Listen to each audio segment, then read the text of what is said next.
This episode of It's the End of the World as We Know It and I Feel Fine was made possible by contributions from slaves like you. Thank you very much. Countries like Peru or Venezuela, Colombia, even Brazil, there have been armed rebellions going on for decades now.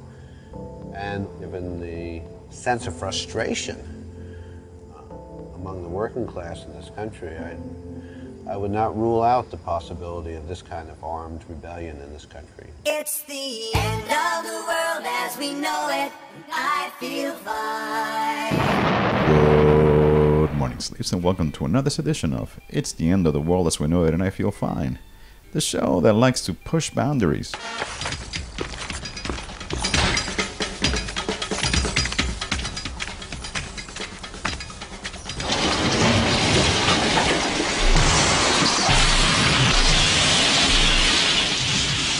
I am your host, the Stimulator, and I made it safely through the gates of Fortress Europe and into the birthplace of industrial civilization, London.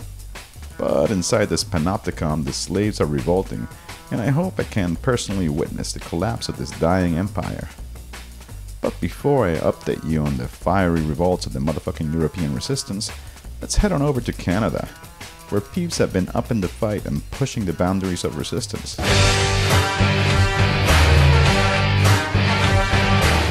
First off, Heart Attack Man and ex-Halliburton chief Dickless Cheney announced that he would not go to Toronto to promote his book Eternal Pacemaker Battery because of this. No, not because of the hockey riots in Vancouver last summer, but because of this. Fuck off, everyone! Fuck off! And more importantly, because of this. That's right.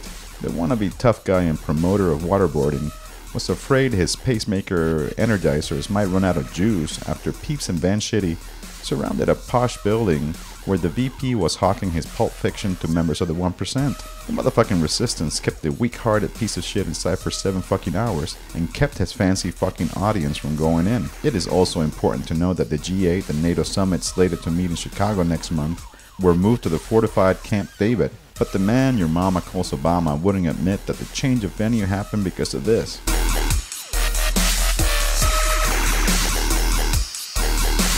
Speaking of dying plutocrats, legendary fuckbag Margaret Thatcher is set to kick the bucket any time now.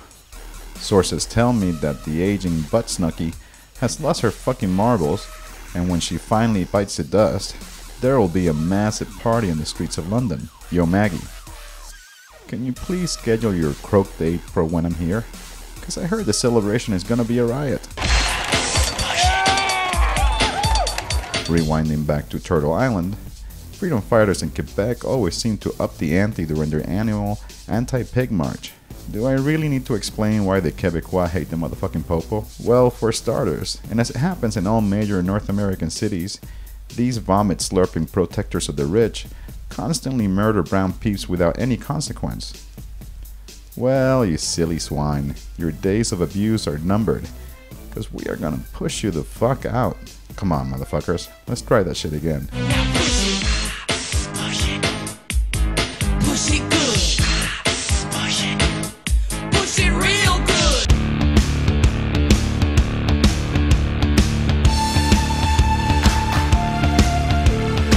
Following that impressive show of courage was the massive motherfucking student general strike that brought out over 200,000 peeps to the street of Montreal to show the 1% that if they want to raise tuition rates, the motherfucking resistance is going to raise the stakes and paralyze their motherfucking system.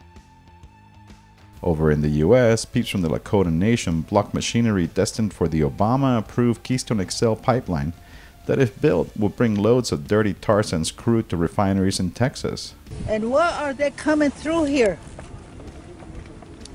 Who gave them the permission to come through the reservation, the Lakota Nation?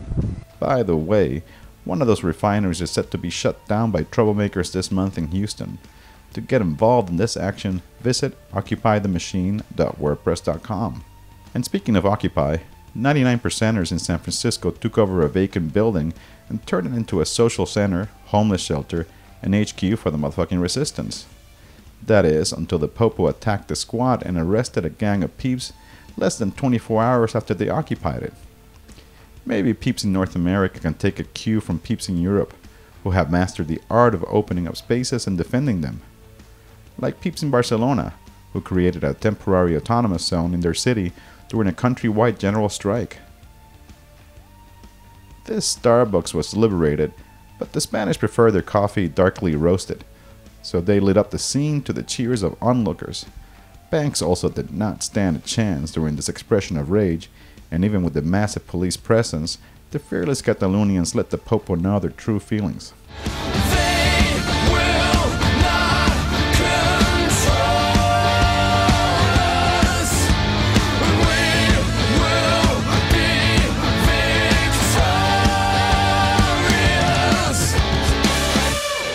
And that about us for this edition of It's the End of the World as We Know It and I Feel Fine. Many motherfucking thanks to the slave who have kept this show on the air during my travels. Mitchell, Benoit, William, Mike, Dennis, Samuel, Denise, Linda, Rodney, James, Stephanie, and Brandon. Kabuya. I also want to let you motherfuckers know that I'll be up and down the UK in the month of April. So to check me out, visit nsafe.com for details. May the fiery anger of the Spaniards and the numbers of the Quebecois inspire us all to kick it off this motherfucking May Day. See you in the streets, motherfuckers.